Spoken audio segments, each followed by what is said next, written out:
Hello guys, మనకి IPL start అయ్యి గత 17 సీజన్లు అవుతున్నా సరే ఐపీఎల్ ట్రోఫీ అంటే అందరిని ద్రాక్షలాగా ఉంది ఒక టీంకి. సో అయితే ఆ టీం ఏదో కాదు, ఆర్సీబీ. సో మరి ఈ ఆర్సీబీ టీంలో చూసుకుంటే మరి ఈ టీంలో ఏదన్నా మరి స్టార్లు లేరా అంటే విరాట్ కోహ్లీ లాంటి ది లెజెండరీ బ్యాట్స్మెన్స్ కూడా ఉన్నారు. దాని తర్వాత ఎంతోమంది టాప్ క్లాస్ బ్యాట్స్మెన్స్ వచ్చి వెళ్ళారు. దాని తర్వాత టాప్ క్లాస్ బౌలర్స్ కూడా ఈ టీంలోకి వచ్చి వెళ్ళిపోయారు. అయినా సరే ఒక్కసారి కూడా ఆర్సీబీ కప్పు కొట్టలేకపోయింది. అందుకని చెప్పేసి ఈ సీజన్లో ఎలాగైనా సరే ఎట్టి పరిస్థితుల్లో కూడా టైటిల్ని మిస్ అవ్వకూడదు అని చెప్పేసి ఆర్సీబీ ఫ్రాంచైజ్ అయితే ఈసారి ఒక వ్యూహాన్ని అయితే రచించింది. సో ఆ వ్యూహంలో భాగంగానే ఆక్షన్లకు వెళ్ళింది. సో ఆక్షన్లో అంతకుముందు ఎవరైతే ఉన్నారో వాళ్ళందరూ కూడా రిలీజ్ చేసేసి ఆక్షన్లో కొత్త వాళ్ళని తెచ్చేసుకుంది. సో మరి ఆ కొత్త వాళ్ళలో కూడా కొంతమంది స్టార్ను కూడా ఈసారి అయితే కొనుగోలు చేసింది. అయితే మరి ఇటువంటి సినారియోలో చూసుకున్నట్టయితే మరి వీళ్ళకల్లే టీం మొత్తం కూడా ఎక్స్ట్రాడినరీగా ఉందని చెప్పొచ్చు. అయితే ఇటు పక్క మనకి పేస్ ఆర్డర్లో చూసుకున్నట్టయితే మనకి ఓపెనింగ్లో ఈసారి విరాట్ కోహ్లీ అయితే మనకి కెప్టెన్సీ బాధ్యతలు చేపడుతుంతో పాటు తను ఈసారి ఓపెనింగ్ చేయబోతున్నాడు అని చెప్పేసి కూడా మనకైతే న్యూస్ రావడం జరిగింది. అయితే మరి విరాట్ కోహ్లీతో పాటు మరి ఓపెనింగ్ చేసేది ఎవరు భయ్యా అంటే, సో మనకి ఇప్పుడు రీసెంట్గా వచ్చే న్యూస్ ఏంటంటే ఈసారి విరాట్ కోహ్లీయే కెప్టెన్సీ బాధ్యతలు నిర్వహించి ఖచ్చితంగా ఈసారి ఎలాగైనా సరే టీంని విజేతగా నిలబెట్టాలి అనే ఉద్దేశంతో తనే కెప్టెన్సీ రోలు, అలాగే తనే ఓపెనింగ్ స్పాటు, ఫస్ట్ బ్యాటింగ్ వచ్చి తనతో పాటు ఓపెనింగ్ పేరుగా ఫిలిప్ సాల్ట్. సో మీ అందరికి కూడా తెలుసు, లాస్ట్ టైం కేకేఆర్ ట్రోఫీ కొడతలో ఒక విధ్వంసకరమైన స్టార్ట్ రావడానికి మెయిన్ రీజన్ ఎవరంటే ఫిలిప్ సాల్ట్. సో వీళ్ళిద్దరు కాంబినేషన్లో ఈసారి ఆర్సీబీ అయితే మరి వీళ్ళ టాప్ ఆర్డర్ని అయితే పటిష్టం చేసుకుంది. సో మరి దాని తర్వాత నెంబర్ 3 స్పాట్లో వచ్చేసరికి వీళ్ళకల్లా రజాత్ పట్టిదార్ ఆడతాడని చెప్పేసి ఇప్పుడైతే మనకి న్యూస్ వచ్చేసింది. సో వీళ్ళ ముగ్గురు పక్కన పెడితే దాని తర్వాత నెక్స్ట్ చూసేసరికి మనకి లివింగ్ స్టోన్, దాని తర్వాత జితేష్ శర్మ, టిమ్ డేవిడ్, దాని తర్వాత 7th పొజిషన్లో వచ్చేసరికి కృణాల్ పాండ్యా. సో ఇక్కడ చూసుకుంటే 7 ప్లేసెస్ కూడా ఎక్స్ట్రాడినరీ ప్లేసెస్, ఎవరిని కూడా తీసేయడానికైతే ఛాన్సే లేదు.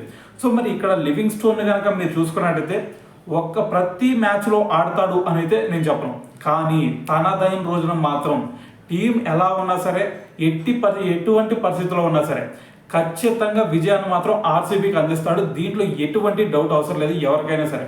అయితే మరి దాని తర్వాత మరి టిమ్ డేవిడ్ గురించి, సో మరి టిమ్ డేవిడ్ గురించి చెప్పాల్సింది అంటే మనకి లాస్ట్ టైం ముంబై ఇండియన్స్లో చూసాం, దాని తర్వాత మన ఇండియా సిరీస్లో కూడా ఆస్ట్రేలియా తరపున ఆడిన ఇన్నింగ్స్లో కూడా మనం చూసాం.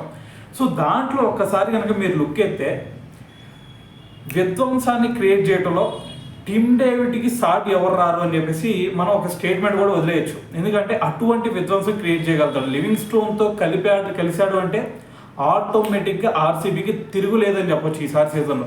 దాని తర్వాత మరి వీళ్ళతో పాటు జితేష్ శర్మ. సో మరి జితేష్ శర్మని ఇప్పటివరకు మీరు చూడలేదు, కానీ తన స్ట్రైక్ రేట్ చూస్తే మీకు అర్థమైంది. అంత ఛాన్సులు రాకపోయినా సరే ఉన్న బ్యాటింగ్లోనే తను దాదాపు 140-150 స్ట్రైక్ రేట్తో బ్యాటింగ్ చేయగలుగుతాడు. సో దీంతో మనం పోల్చుకుంటే మరి ఈ ముగ్గురు కూడా విధ్వంసాన్ని క్రియేట్ చేయగలుగుతారు.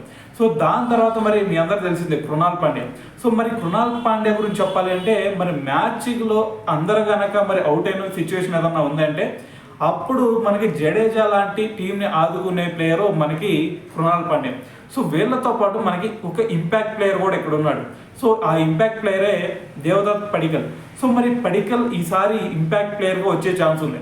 ఎందుకంటే మనం 2020-21 సీజన్లో అలా చూసుకున్నట్టయితే సో 2019లోనే ఆర్సీబీ అతన్ని పిక్ చేసుకుంది. సో ఆ సీజన్లో అంతగా తనకి అన్ని ఛాన్సులు రాకపోయినా తర్వాత 2 సీజన్లో మాత్రం 473 రన్స్, దాని తర్వాత 417 రన్స్. సో ఎక్స్ట్రాడినరీ వాళ్ళకి ఒక మంచి స్టార్ట్ ఇచ్చాడని చెప్పాలి ఆ 2 ఇన్నింగ్స్లో. సో దాని తర్వాత మరి కొన్ని కారణాల వల్ల తను వేరే ఫ్రాంచైజీకి వెళ్ళాల్సి వచ్చింది. సో ఇదంతా పక్కన పెడితే ఈసారి అతను ఎంట్రీ కూడా ఈసారి ఆర్సీబీకి బెనిఫిట్గా మారబోతుంది. అయితే మరి అంతకుముందు మరి బౌలింగ్ అటాక్ వీళ్ళ టీంలో చూసుకుంటే ఇప్పటి వరకు మరి వీళ్ళ ట్రోఫీ రావడానికి వన్ ఆఫ్ ద రీజన్ ఏంటి అంటే వీళ్ళ బౌలింగ్ అటాక్. సో అందుకని చెప్పేసి ఎట్టి పరిస్థితుల్లో కూడా ఈసారి మనం బౌలింగ్ అటాక్లో అసలు మిస్ అవ్వకూడదు. మనకి ఎక్స్ట్రాడినరీ బౌలర్స్ కావాలి అనే ఉద్దేశంతో వీళ్ళు ఒక 2 టాప్ క్లాస్ బౌలర్లను తీసుకున్నారు. సో వాళ్ళే హ్యాజల్వుడ్, భువనేశ్వర్ కుమార్. సో వీళ్ళిద్దరు స్పెల్ కనుక చూసుకున్నట్టయితే మరి తక్కువ ఎకానమీతో వికెట్లు తీయగలగా బౌలర్స్ ఎవరన్నా ఇంటర్నేషనల్ క్రికెట్లో ఉన్నారు అంటే వీళ్ళిద్దరు మాత్రమే. సో అయితే మరి ఇద్దరు కూడా రైట్ ఆర్మ్ బౌలర్స్ అవటం, సో దాని తర్వాత వీళ్ళకి లెఫ్ట్ ఆర్మ్ బౌలర్గా మనకి యష్ దయాల్ రూపంలో వీళ్ళకి అందుబాటులో ఉండటం, సో వీళ్ళ పేస్ బౌలింగ్ అటాక్ మాత్రం ఎక్స్ట్రాడినరీగా ఉందని చెప్పాలి. మరి ఇదంతా ఓకే భయ్య, మరి ఇదంతా నువ్వు చెప్పినట్టే వీళ్ళు బ్యాటింగ్ ఆర్డర్ బాగుంది, దాని తర్వాత బౌలింగ్ ఆర్డర్ కూడా బాగుంది అనుకున్నాం. మరి స్పిన్నర్లు ఎవరు వస్తారు భయ్య, నువ్వు వచ్చేస్తావా అని అంటావు, అదే చెప్తాను. సో వీళ్ళకల్లా అంతకుముందు చాహల్ ఉండేవాడు. సో కానీ ఈసారి చాహల్ని దక్కించుకోవడంలో వీళ్ళు మరి కోల్పోయారని చెప్పవచ్చు చాహల్ని. అయితే చాహల్ లాంటి సేమ్ టైప్ ఆఫ్ స్పిన్నర్ని, సుయేష్ శర్మ లాంటి ఒక స్పిన్నర్ని వీళ్ళు తెచ్చేసుకున్నారు. అంతకుముందు చాహల్ని పుష్ చేసి అంత వన్ చేసింది ఈ ఫ్రాంచైజీ. ఇప్పుడు కూడా సుయేష్ శర్మని కూడా వీళ్ళు అదే రేంజ్లో పుష్ చేసి సేమ్ చాహల్ టైప్లో తీర్చిదిద్దే అవకాశం కూడా మనకు కనిపిస్తూ ఉంది. సో అయితే దాని తర్వాత మరి లెఫ్ట్ ఆర్మ్ స్పిన్నర్ అయిన కృణాల్ పాండ్యా ఆల్రెడీ వీళ్ళకల్లే ఉన్నాడు. సో ఇంకా ఏదన్నా అవసరం అయితే వీళ్ళకల్లే లెగ్ స్పిన్, ఆఫ్ స్పిన్ రెండు కలయికతో వేయగలిగే లివింగ్ స్టోన్ కూడా వీళ్ళకల్లే ఉన్నాడు. సో మరి ఇటువంటి సిచ్యువేషన్లో మరి 3 పేసర్లు ఉన్నారు, 3 స్పిన్నర్స్ కూడా ఉన్నారు. సో మరి ఇటువంటి మరి ఒక మంచి టీం అయితే వీళ్ళు బిల్డ్ చేసుకోగలిగారు ఇప్పుడు. సో మరి ఈ టీంతో మరి ఈసారి వీళ్ళు ట్రోఫీ కొట్టగలుగుతారా లేదా అంటే 90% కొట్టే ఛాన్స్ అయితే ఈసారి వీళ్ళకి కనిపిస్తూ ఉంది. సో అయితే మరి ఇదంతా చూసిన తర్వాత మరి మనకైతే ఈ అప్డేట్స్ అయితే ప్రస్తుతానికి వచ్చినాయి. సో అయితే మరి ఈ అప్డేట్స్ మొత్తం చూసిన తర్వాత ఈసారి మరి వీళ్ళు ట్రోఫీ కొట్టగలుగుతారా లేదా, దీని గురించి మీరేమనుకుంటున్నారు అనేది కామెంట్ చేసేయండి.